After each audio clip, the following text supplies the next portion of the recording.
एक ये चीज बताइएगा प्लीज कि जो सीएम हाउस के अंदर हमारे सोर्सेज के मुताबिक रिपोर्ट गई है उसके अंदर जो एमपी है जिनका नाम आपने मैडम सामने देखिए, उनकी तरफ से बताया ये गया है कि जो उन्होंने मोमना साहिबा को काफी ज्यादा गिफ्टिंग भी की, को गाड़ी भी दी। देखिए मैं ये समझूंगी कि जो भी कोई बात हो रही है, मैं भी इवन कोई बात करूंगी, मैं कभी भी आप लोग भी मुझसे सवाल पूछ सकते हैं कि मैं जो बात करूंगी एविडेंस की बेस पे करूंगी, आप भी करें जिस तरह मर्जी के सवाल करें, लेकिन मेरे साथ एविडेंस पे आए। मैं खुद कानून की बंदी हूँ, मुझे आके हवाई बातें करें, मैं क्या उसका जवाब दूं? वो अपने ब्रदर इन लॉ के लिए रिश्ता मांग रहे थे मोमिना का। देखिए मैं इस बारे में तो कुछ भी अभी नहीं बोल सकती, केस की डिटेल आपको पता है, ये देखना पड़ेगा। सबसे पहले तो मोमिना ने मुझे बोला है कि मैं सबका शुक्रिया करूँ, उसका मीडिया की फैमिली का भी, और खास तौर पे आप ये सुन लें कि मरियम नवाज शरीफ का भी थैंक यू करना चाहते हैं कि उन्होंने फौरी एक्शन लिया उसकी कंप्लेन पे। ये किसी किस्म का पॉलिटिकल एजेंडा नहीं है, उसका एक जेन्युइन केस है। मैं नहीं चाहती ये कोई डर्टी गेम हो, कोई भी इसको किसी भी किस्म की पॉलिटिक्स का रंग दे। उसने खुद भी इसीलिए किसी का नाम नहीं लिया है और अथॉरिटीज़ को इसीलिए इन्फॉर्म किया है कि मैं सबसे रिक्वेस्ट करती हूँ कि उन्हें डिसाइड करने दें, ठीक है, और उसके बाद मोमना आके अपनी ऑफिशियल स्टेटमेंट दे देगी। अच्छा ये बताइएगा बेसिकली इनसे गरज क्या है जिस वजह से उन्होंने इल्जाम क्या है? मैं ये चाहती हूँ कि आप सब लोग जब NCCIA जो है वो अपनी तफ्तीश इब्तदाई तफ्तीश कर लेते हैं, तब तक आप लोग वेट करें कि वो क्या स्टेटमेंट देते हैं। हम नहीं चाहते इस तरह का किसी भी किस्म का मेस, इसीलिए किसी को नामजद भी नहीं किया। बट आप लोग इस बात का यकीन रखें कि ऑब्वियस सी बात है कि ये एक ऑथेंटिक क्लेम है, तभी NCCIA ने, अगर वो MPA हैं तो उनको तलब किया है, एविडेंस की बेसिस पे किया है, ठीक है। और आप सबको मैं ये बताना चाहती हूँ, हमने ये इस तरह से डिस्क्लोज तो नहीं करना था। मोमिना की शादी है माशाल्लाह, फर्स्ट को उसका निकाह है और वो एग्जैक्ट डेट पे ही होगा। आप सबके लिए भी ये मेरी रिक्वेस्ट ही है कि प्लीज़ फैमिली को भी पर्सनल स्पेस दें और उनके लिए दुआ करें कि जल्दी मतलब अच्छे से। मैडम एक बात का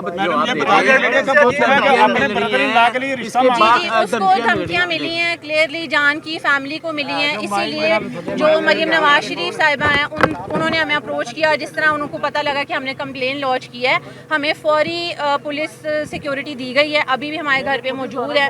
तो उम्मीद है सब ठीक है, बाकी अपनी तफ्तीश के बाद मेरा ख्याल है वो बताएंगे। वो अपने ब्रदर इन लॉ के लिए रिश्ता मांग रहे थे मोमिना का। देखिए मैं इस बारे में तो कुछ भी अभी नहीं बोल सकती, केस की डिटेल आपको पता है, ये देखना पड़ेगा। दोनों नॉन पर्सनालिटीज इन्वॉल्व हैं, तो मैं ऐसी कोई भी बात नहीं करना चाहती जिससे किसी की भी इमेज। अच्छा मैम ये बताइएगा कि आप कह रही हैं कि हमने नामजद नहीं ये किया, मामला तो मेरा ख्याल है कुछ टाइम से चल रहा है, बट चूंकि उसकी अभी शादी थी हम नहीं चाहते थे, लेकिन सिर्फ जो जान की धमकियाँ आ रही थी और कंटिन्यूस हरासमेंट चल रही थी, उसकी शादी में प्रॉब्लम करने की कोशिश की गई है कि कोई उसका वेंडर जो है उसकी शादी जो है एग्जीक्यूट ना कर सके, सिर्फ इस वजह से कंप्लेन किया है। मैं उसकी बहन हूँ और ऑब्वियस सी बात है, मतलब पेट्रियार्कल सोसाइटी है, कोई भी नहीं चाहता होता। अब जो औरत आवाज़ उठाती है, मतलब मेरा ख्याल है ब्लेम गेम करेंगे, कैरेक्टर असैसिनेशन करेंगे, लेकिन हमें बहुत ज़्यादा पॉजिटिव रिस्पांस आया लोगों की तरफ से। सोशल मीडिया, उसकी जो फैमिली है, उसकी मीडिया की फैमिली है, मैं लिटरली आप सबका थैंक यू बोलती हूँ कि उसको ये करेज मिली है कि वो फाइनली स्टैंड ले। मैम आपने नामजद नहीं किया तो फिर स्पेसिफिकली एक शख्स को क्यों तलब किया गया? जब आपने कहा नामजद नहीं किया तो एक मैं कह रही हूँ, मैं पब्लिकली नाम किसी का नहीं दे रही, ऑब्वियस सी बात है। कंप्लेन में उनका नाम मौजूद है और इसीलिए उनको तलब किया गया। वो आएंगे जब इब्तदाई तफ्तीश तक, वो मैं अभी नहीं कुछ भी कह सकती, वो आप देख लें, पूछ लें। मामला कब से चल रहा है, कब से उनको तंग किया जा रहा था, कब से? ये मेरा ख्याल है, देखिए मैं अभी वजह नहीं बता सकती, 1.5 महीने हो गए। जी मैं आपको बता देता हूँ, 13 तारीख को कराची में दरख्शां थाने के अंदर हम ऑलरेडी एक कंप्लेंट जमा करवा चुके हुए हैं। मजीद इसके हमने 15 तारीख को साइबर क्राइम विंग कराची में भी जो सा है कंप्लेंट दर्ज करवा दी गई थी, उसकी फुटेज भी होगी, उधर CCTV भी होगा, सारा कुछ होगा। उस कंप्लेंट के ऊपर भी किसी किस्म का अमल दरामद नहीं हुआ। मोमिना इधर तशरीफ़ ले आई अपनी शादी के फंक्शंस के लिए और अब हम लाहौर NCCIA के दफ्तर में मौजूद हैं। हम पिछले 13 तारीख से लीगल डोर अडॉप्ट करके, लीगल चैनल्स अडॉप्ट करके कानून का दरवाज़ा खटखटा रहे हैं, लेकिन हरासमेंट नहीं रुक रही थी तो हमें पब्लिक प्लेटफॉर्म पे आना पड़ा। देखें जो MPA साहब हैं उनका नाम डिस्क्लोज़ किए बगैर, मैं सिर्फ ये चाहता हूँ क्योंकि मोमिना की शादी है, डिस्क्लोज़ किए बगैर उनको नोटिस हो चुका है, वो आएंगे अपना वर्शन देंगे, वो नोटिस रिसीव कर चुके हैं और वो ये एक्नॉलेजमेंट दे चुके हैं कि मैं आके अपनी स्टेटमेंट उनकी अहलिया की क्या इन्वॉल्वमेंट है, उनकी अहलिया की क्या इन्वॉल्वमेंट है? बुलाया जाएगा सर आज जी आज की अभी तक सुबह से लेके अभी तक वो पेश नहीं हुए हैं। सफिशिएंट इंक्रिमिनेटिंग एविडेंस मौजूद है। उनकी अहलिया का क्या, उनकी अहलिया की क्या इन्वॉल्वमेंट है? ये एक जवाब दूंगी, सबके पास इतनी कॉमन सेंस होती है, तो एनसीसीआईए ने ऑब्वियस सी बात है किसी को भी चाय पे तो नहीं बुलाया होगा। वो एविडेंस देखने के बाद उनको इतने इनफ इंक्रिमिनेटिंग लगे हैं तो उन्होंने उनको बुलाया है। एमपीए की अहलिया की इन्वॉल्वमेंट है, वाइफ को क्यों बुलाया? शादी तो आप कह लें नेचुरली थी ही घर में, लेकिन ये उनके जो भी मामलात है उस वजह से धमकियां जान की दी गई हैं। उनके हस्बैंड को भी जी उनको भी दी गई है, फेक एफआईआर करवाए हैं। तो बस मैं ये चाहती हूँ कि आप लोग इब्तिदाई इन्वेस्टिगेशन तक वेट करें। मेरा ख्याल है मोमना आके खुद अपनी अहलिया की क्या इन्वॉल्वमेंट है? अहलिया के हवाले से बता दो। एक ये चीज बताइएगा प्लीज कि जो सीएम हाउस के अंदर हमारे सोर्सेज के मुताबिक रिपोर्ट गई है उसके अंदर जो एमपीए जिनका नाम आपने मैडम सामने देखिए, उनकी तरफ से बताया ये गया है कि जो उन्होंने मोमना साहिबा को काफी ज्यादा गिफ्टिंग भी की, को गाड़ी भी दी। देखिए मैं ये समझूंगी कि जो भी कोई बात हो रही, मैं भी इवन कोई बात करूंगी, मैं कभी भी आप लोग ऐसे आप लोग भी मुझसे सवाल पूछ सकते हैं कि मैं जो बात करूंगी एविडेंस की बेस पे करूंगी। आप भी करें, जिस तरह मर्जी के सवाल करें, लेकिन मेरे साथ एविडेंस पे आएं।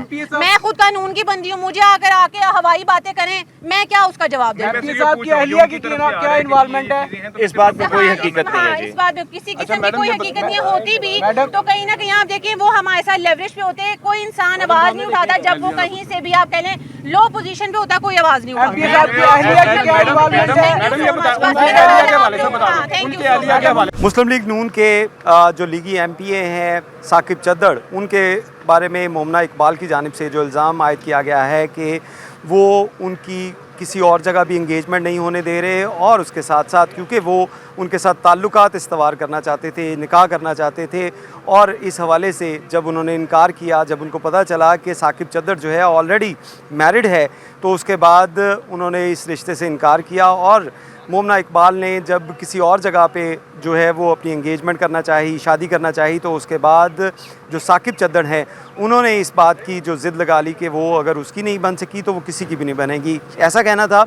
मोमना इकबाल की जो छोटी बहन है रिमशा इकबाल, उनकी जानिब से जो वकील भी हैं, और वही जो हैं वो अब से कुछ देर पहले एनसीसीआई के ऑफ़िस में पेश हुई थी मोमना इकबाल के साथ, क्योंकि मोमना इकबाल की जानिब से चंद रोज़ कबल सोशल मीडिया के ऊपर एक पोस्ट लगाई गई थी जिसमें उन्हें कहा गया था, उनकी जानिब से ये कहा गया था कि लीगी एमपीए जो हैं उनको जान से मारने की कोशिश कर रहे हैं, धमकियां दे रहे हैं, और उसके साथ साथ उनको हरासा भी किया जा रहा है, जिसके ऊपर एनसीसीआई की जानिब से इसके ऊपर कार्रवाई का आगाज़ किया गया है। आज जो साकिब चद्दड़ हैं उनको भी बुलाया गया था, लेकिन साकिब चद्दड़ जो हैं वो एनसीसीआई के ऑफ़िस में पेश नहीं हुए, और मोमना इकबाल जो अपने वकील जो उनकी बहन भी हैं उनके साथ यहाँ पे पेश हुए थे। 1.5 घंटे तक एनसीसीआई के ऑफ़िस के अंदर उनसे जो उन्होंने तमाम शवाहिद, जो तमाम सबूत जो थे वो दिए, और उसके बाद उन्होंने मीडिया से टॉक करते हुए ये कहा कि 2022 से इनके दरमियान जो है वो क्लैश चल रहा है, क्योंकि 2022 से पहले मोमना इकबाल और साकिब चद्दड़ के दरमियान ताल्लुकात ज़रूर थे, दोस्ती थी, लेकिन 2022 में ऑफिशियली जो साकिब चद्दड़ की जानिब से उनके रिश्ते के लिए जो हैं वो उनके घर भिजवाए गए लोग, लेकिन मोमना इकबाल को जब ये पता चला कि साकिब चद्दड़ ऑलरेडी मैरिड हैं, उसके बाद उन्होंने इनकार कर दिया और ये ताल्लुक़ ख़त्म कर दिया था। लेकिन साकिब चद्दड़ जो थे, जो उनकी वकील हैं, उनकी जानिब से ये कहा जा रहा है कि साकिब चद्दड़ जो थे वो बज़िद थे कि वो मोमना इकबाल के साथ शादी करना चाहते हैं। और इस हवाले से आपको बताएं कि आज जो एविडेंस जो कलेक्शन की गई, जो एनसीसीआई की जानिब से जो उनको बयानात दिए गए, उसमें उनके वकील की जानिब से ये कहा गया है कि मोमना इकबाल को 2022 से यानी कि 4 साल से उनको मुख्तलिफ़ तरीक़ों से हरासा किया जा रहा था, थ्रेटन किया जा रहा था, और इसके ऊपर जो अब वो उन्होंने सोशल मीडिया के ऊपर जो पोस्ट की और उसके बाद एनसीसीआई को दरख्वास्त दी, जिसके ऊपर कार्रवाई का आगाज़ कर दिया गया है। दूसरी जानिब आपको बताएं कि साकिब चद्दड़ की जानिब से अभी तक कोई मौक़िफ़ जो है वो बयान नहीं किया गया। एनसीसीआई के हुक्काम के मुताबिक एविडेंस कलेक्शन कर ली गई है, और उनका बयान सामने आने के बाद अगर वो इन बयानात जो हैं वो देते हैं जिसमें ये साबित होता है कि ऐसा कोई वाक़या नहीं हुआ, तो ये केस जो है ये इसको ख़त्म किया जा सकता है। लेकिन अगर वो साबित नहीं कर पाए तो इसके ख़िलाफ़ कानूनन कार्रवाई अमल में लाई जाएगी। दूसरी जानिब आपको ये बताते चलें कि साकिब चद्दड़ की जानिब से, उनके कज़न की जानिब से चनियोड़ के अंदर भी एक मुकदमे का इंदराज करवाया गया है, जिसमें कहा गया है कि एमपीए साकिब चद्दड़ को कत्ल करने की कोशिश की गई है, धमकियां दी गई हैं और मुख्तलिफ नंबर भी उन्होंने पुलिस को दिए हैं, जिसके ऊपर पुलिस ने भी मुकदमा दर्ज करके कार्रवाई का आगाज़ कर दिया है। ये मामला अब काफ़ी तूल पकड़ गया है। मोमना इकबाल यहाँ से अब से कुछ देर पहले यहाँ पे आई, उनकी बहन जो थी रिमशा और उनके वकील यहाँ पे आए थे, उनकी जानिब से जो बात की गई वो आइए आपको सुनाते हैं।